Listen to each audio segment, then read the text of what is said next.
Step 1. Download and install the LaView app, complete the registration process. Step 2.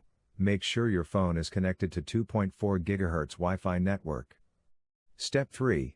Click the plus icon to add the camera, select video surveillance, then smart camera. Step 4. Power on the camera by connecting the bulb base.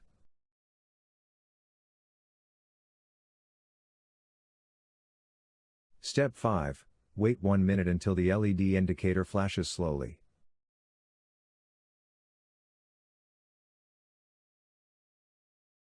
If the indicator is not in the right status, press and hold the reset button for 5 seconds to reset the camera.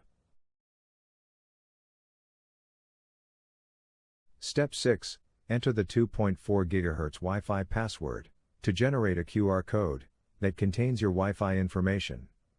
Ensure your Wi-Fi is 2.4 GHz. Step 7.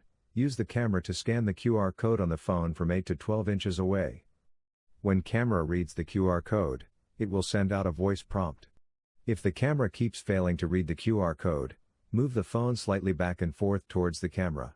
Also, ensure the lens of the camera is clean, and the QR code on the phone is complete. Step 8. Press I heard a beep when the camera beeps, and the camera will start pairing. Step 9. Wait until the camera is connected online, and registered to your account. Now you can start using the camera.